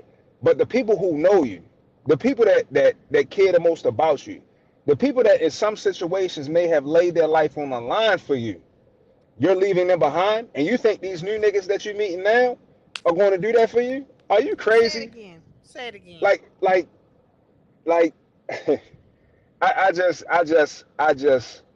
I grew up in an era, and I grew up around solid people. I grew up around some solid dudes, and I'm gonna tell you, like, and you see this a lot when it comes to hustling, depending on the type of people that you hustle with and to what degree. You have people that would give you things not because they had it, but because they wanted you to catch up. They didn't want you to be out there all day. They wanted to make sure that you was making money so that you could have fun with us tonight, like everybody else. I got $400. You only got two. Let me give something to you so that you can catch up and have four too, so that way you can come out and have a good time tonight, right? And it's not a matter of let's not focus on the money. Let's focus on the opportunity. Let's focus on the fact that you have access to information that could be valuable to somebody else. And it's not about dragging anybody. It's about exposing people to things that they haven't been exposed to. Most men really don't meet their peak until they meet a good woman. Then that's the reality, right? Amen. So, and the reason why is because men are very logical and matter of fact. So, because we're very logical and matter of fact, we miss the intricate pieces of a lot of things. A woman sees all the things that men don't see. So, when a woman points those things out, she has given him an opportunity. The problem is, once that man has that opportunity, he don't try to do that same thing for nobody else. He keeps it all to himself, and Damn, that's the crab in the craziest barrel. shit ever. You Crab know, in the barrel. Gatekeeping. yeah, and I just can't get with it. I just don't understand it. And you know, again, it's not about dragging anybody. It's not making anybody believe in anything other than trying to help your fellow man that you call a friend, because you're the one calling him your friend. Exactly. Yep. It's not like he's making you or she's making you be friends. You're calling that person your friend. If you don't want to be friends, cool. Say that's your associate. Oh yeah, I knew him or I knew her. They're not really my friend. That's somebody I grew up with, but we ain't really like that no more. Okay, cool. Let's keep it like that. But make sure you keep it like that when it matters too. Don't pick Yep. and choose when you want to pick a side, right? um, but I just think that I think that somewhere we have really gotten lost with how we look at each other and how we look at life, and we want to experience these things in our lives, but um, the people that we call friends, we want to experience them on a certain level too. Um, I don't know. I agree. I just want to say, like, because as he was talking, I just was thinking, like everything you said was facts. Like right on. Like I think about, and like I said, this is low level at the moment, but like even like you laugh like I'm always on the phone with the girls, but all of us have businesses, right? And we're all at different levels in our business, and our conversations go really from ratchet to spiritual to you'll look up and we're all working. And the one thing I can appreciate is that, like, with us all having business and for the most part, they're all in the kind of the same realm. So there's, if two of us was three of us was doing jewelry, and two of us is doing crafts now, and one doing beauty and one does hair. So like they're kind of all in the same family, but there's no competition. But you'll turn around and you'll hear like the other night, like something as small as this, Diamond was like, Shannon, you need to do X, Y, and Z. I'm sorry, I can't tell you what to do with your business, but you should do X, Y, and Z in your group. And I'm like, no, you can tell me what to do in my business, because what you're telling me benefits my business on some level. You're not telling me to do something that's going to hurt my business. So one thing I can appreciate is how we continually pour into each other's business without competition. Like if I see something, I can say, hey, Mercedes, X, Y, and Z, or you should do content like this, and it's received because she knows it's only for the benefit and the growth of her business, just like I can receive and accept that. So if we're in this friendship, this relationship, like Professor said, like we should be pouring into each other constantly, so that we're always constantly elevating together. Or if one just happens to be ahead of the other, they're pulling, like I said, okay, you taking off. Tell me what you're doing. Like, help me. So I'm asking for the help, but at the interim, you're like, you need to do X, Y, and Z. Come on, let's get it. So we should be meeting kind of in the middle, the pull back in the pull up. Not, I don't know what I did. It just happened. No, it didn't just happen. So if your relationships are not like that, then you need to reevaluate your circle, and somebody needs to get left behind. So everybody can't go. Everybody can go. You are tuned into the Cooley The Gang show. We held you all a little longer tonight, but when the spirit moves me, amen. Amen. I just let it flow. The final question we will end with, and everybody, please, before you leave, wherever you're watching, hit that like button, hit that share button. No, not the like button. Hit the heart. Give us some love. On YouTube, there is no heart on YouTube. Okay. There is a thumbs up and a thumbs down. Well, thumbs up means like, thumbs down means subscribe. If you haven't already, go subscribe. Yes, subscribe, please. Please hit the like. That's how we get into the algorithm on YouTube. You got to hit the like. Please hit the share button and also subscribe, so we can keep getting our subscribers up, and we can make some things happen and start doing some giveaways and all sorts of fun stuff. The final question that I'm going to hit everybody with, and everybody in the comments, please answer, engage. We want to hear what your thoughts are, and this is what we're going to end with. What friendship lesson took you the longest to learn? Ooh, what does that say up there in the box? In the comment box? Okay. Cool knowledge and brainstorming. True that. Is that who is that's that? Kiki. Who the hell is Kiki? Kiki. That's Kitty. My niece? Yes. I thought so, but I'm not used to her. That's why I said it like that. I'm used to her being outside, not sitting somewhere on YouTube. My niece be outside. She be outside, chilling. Yes. Oh shoot. What friendship lesson took you the longest to learn? I want to go last. I'll go first. Okay. And it's something, and I should have started, but my little brother said it, and he's been saying it for a while, and even my bonus mother, she says it all the time that he says it, and it's, if you don't expect things from people, you can't be let down. And that is something I'm still learning, and I really take those words, like every time she say it, it makes me relearn it again when we talk.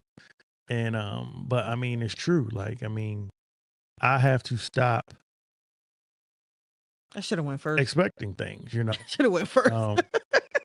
And another thing I had on here was a circle MVP, who was somebody that exceeded expectations when life got difficult. And it's crazy because I just saw him pop in here, my man Jared. I'm gonna give Jared his flowers. Like, when I moved out of Baltimore, and he's a better friend to me than I've been trying to be as good as he is to me. But that brother calls. I talk to Jared at least 6-7 times a year. He'll just pop up and a call to come up. Hey man, how you doing? How the family? Y'all good? Whatever. And I didn't expect that. Like, like not that we didn't always have a friendship, but he didn't have to do that. I was gone, but like the fact that he kind of took his time out, and I don't think he realizes how much those I appreciate those calls and those check-ins. And I definitely got to get better in checking on him too. But yeah, I just wanted to shout Jared out. I saw him pop in here. But so what friendship lesson took the longest to What'd you say? learn? Somebody responded in the group. Well, Key told you chill on her. My Chill. bad, Kitty. What they say? If you are the only one with a car, get used to saying no. Oh yeah, you learned that one early. Yeah, love you, brother. No doubt. Professor, you need more time to think. What's the friendship lesson took you the longest to learn? Don't expect you out of other people. Okay. Yep. I guess we all on the same page because that was literally my exact words, to stop expecting me out of other people. God dang you, Professor. Yeah, that is Yeah, that's big. that still kind of a struggle for me. Me too. Because again, like I think that I'm more willing to do I'm willing to do more than what other people would more than likely do for me. Yep. And you can't expect people to do that. Yep. I mean, Yep. and they're not necessarily wrong. It's not always a right and wrong thing. Some situations, like somebody mentioned earlier, we're all adults. Everybody got their own thing going on, and their own reasons for why they do what they do. So you can't expect them to be able to just drop everything just because I have the convenience, or you have the convenience to stop everything and maneuver a certain way. That doesn't mean that they have the ability to do the same thing. And you can't get upset when a person says, "No, I can't do it," or "No, I'm not gonna do it," or they don't say anything at all. Um, it's just that it kind of hits you a little different when you know that you would be willing to do it if the shoe was on the other foot. I know something that I've dealt with over the years, and it's gonna seem petty when I say it, but like phone calls, right? I hate calling people and they don't answer the phone or don't call back. Oh my God. I have a problem with that. Too. You know what? And let me say this. I'm about to drop this because it's funny you mentioned that, because he does that. He does it all the time. But I had to say, why is it that when I call you, he can be talking to you and he'll text me. I usually talk to him. I'll call you back. But let me be on the phone and be like, "Oh, that's Rudy. I'm gonna hit you back." What the hell? Why you don't answer for me, but you gonna hang out with me? Okay, y'all two right there. Y'all two, it pisses me off at this point. Don't even call me back. Like, I'm pissed off. I don't care who you like. I don't care who you talking to. Why don't I have to wait? She be so mad when don't I call me back. Like, don't call me back. Don't fucking call me back. Hot, yo. Don't call me back. And I mean that really shit. Don't be understand. Like, yo, she be hot. Like, why? Okay, this should be okay. We need to put this on a calendar, because what do you mean you don't understand why I'm mad? The fact anyway, I don't like the fact that the phone tells on you and it rings different. Yes, when you're on the phone, exactly. The fact that the phone because as your wife, I should never have to hold for anybody, because your conversation ain't never that serious. I said I'm gonna call you right back. No, you answer me. I could be on the side of the road. I think anyway, one time you were though. Exactly. And he's still doing the shit. But anyway, for the future reference, I'm going first next time. Well, no, you're not, because you're going to do it again tomorrow. I'm not. I've been doing better. No, you haven't. Anyway, yeah. So I'm going to go first next time because both of y'all said my answer. So that was my answer. But I'm going to do like your whatever your question was, your statement question was, and you was like, it was Jared. That would be Sienna for me. Your circle MVP. That would really be Sienna for me, because like I said, the one thing I know I'm going to hear from her. She going to pick up that phone. She going to call. She going to check in on me. She going to keep me up to date what's happening in the friend family. And when we have anything, I look up and Sienna's walking across that yard.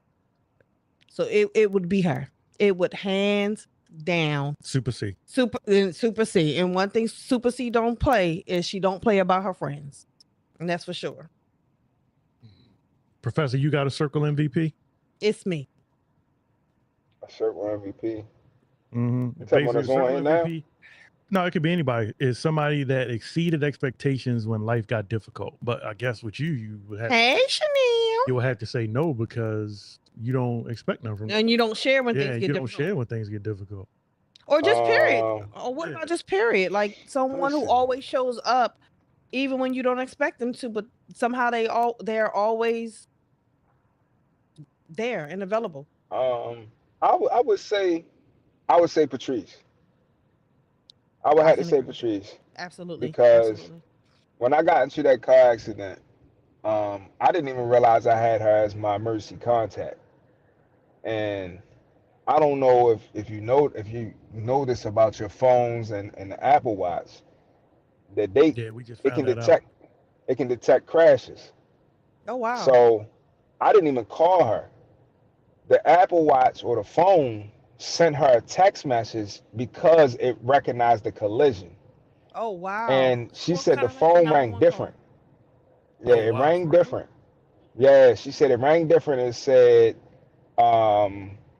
it was a message, and the message said that Rudolph Hill has been involved in a car accident, and it gave my exact location. No kid. And you know what? Now that you say that, I accidentally called 911 when we was coming home from Florida. Remember? Uh, And when it so now that you're absolutely right. And they called me back, but in the interim, my mother's texting me like, "What's going on?" Because she's my emergency contact, and she got that, and she's like, "What is this?" I was like, "It was an accident. I called 911 by accident." So yeah, you're right. Absolutely, it does. It sends the That's location crazy. and everything. Yep, yeah, pins. and I didn't even answer the phone. She was calling. I kept sending the phone a voicemail because I didn't really want to talk about it. But when I finally did answer the phone, she was already on her way. She was already on the way to where I was at. Mm-hmm. So, Especially since you wasn't answering. So yeah. I found out about the accident 3 months later when he pulled up in a new A new- car, and I'm like, a new "Why you car?" got a new car?" And he was like, "Oh yeah, I just so happened to be in an accident." Then when he told me about the accident, I'm like, I mean, like you said, like, that's my friend. Like I know him. I know his temperament. I know, like I don't know what to do to subvert it. There's Another nothing you can word. I'm do. on one. Subvert it. I don't know what to do to subvert it. But You was reading a dictionary at work today? you know, I just figured I had to get better. Jesus, help me, Lord. Um, Y'all not praying. but feel free to keep the conversation going. What friendship lesson took you the longest to learn? It might take you a second to think about it, but we still want to know. So drop it in the comments. We'll get the clips going from this show. We appreciate y'all for hanging out. Absolutely. And like I always say, if it's something you want to talk about, like let us know. Like we willing to talk about anything. I had a show I did. Yo, I don't know what's up with G. I don't know where he's at, but He's I had tired. a Janae, show I if did. Janae's still here, I need you to go on and write that up, Yeah, Janae. you got to get him again. Professor, I got a show idea, and I want y'all to figure out how we can do it, but I want to do a show where you and G are the counselor to Shannon and I on our marriage, and we'll I discuss don't things know in if I marriage, want but G. y'all present the questions to us about our marriage, and y'all play the therapist in the conversation. Or That makes me very nervous. that's I'm putting that one together. I think that's going to be a good show. That makes me super nervous. Yeah, I think that's going to be a good one. But up next, we will be back on what date, Shannon? In 2 weeks. In 2 weeks. Shannon doesn't know what the date is, but the next show is Today is the cost of a split second. the And 28th. that show is kind of going to be based upon the what was the kid's name that stabbed the boy at the football field? I forgot his name. Nolan. Oh no, Yeah. no, it No, wasn't. that wasn't no. It Nolan happened was right on the before. boat. It happened right. It was right before Nolan Wells. The but- verdict talking came about. out. Yeah. Yeah, Yeah, I we know want to what you're talk talking about the cost of a split second. We want to talk about that. And one thing I will, God bless my father, Carmelo. Yes. Kamala. Yeah. Carmelo, yeah. One thing my father used to always say is, boy, take 3 seconds. All it takes is 3 seconds to think before you do something. I ain't always take them 3 seconds, but it really does make a big difference in your life if you just take that time. Carmelo Anthony, yeah. So Are y'all in the same room? so that'll be the next show. We got a couple other good ones coming up. Try to get some guests on. and keep this thing But popping. I'm very interested to hear for sure what the community would like to dive into. Oh yeah, for in sure. depth Like as y'all well. gotta So let us know. please, This is your you show know, too. you've got our numbers, text us, messages, however, but come on, Like Diamond said, you know how Baltimore, you know how we do, hit us on the YouTube, you know what I mean? Lord. Any final thoughts, Professor, before we roll out, buddy? Nope. No, sir. I want to say thank you for showing up. You know, you didn't have to. You know, you had a busy week and you were traveling. And as your friend, I want to say thank you for showing up. No problem, son. See, I knew it. It couldn't be. You wanted to say, okay, friend? Yes. Any final thoughts? Just sit back and evaluate. You have to evaluate yourself as a friend before you can pretty much come down on someone else. Because if you're not showing up at your best as a friend, how can you expect somebody else to for you if you're not doing the same in return? Amen. Amen. Everybody can't go, not because they are bad people, not because you hate them. Sometimes people are only meant for a season while others are built for the journey. The key is knowing the difference. You better have a closeout, boo. You better believe it. We see y'all next time. Thank y'all. Peace and blessings. Be safe. Don't do drugs. We still don't have an outro. So just as you was your outro as you leave the room, just put a little offering in the plate, and we'll see y'all next time.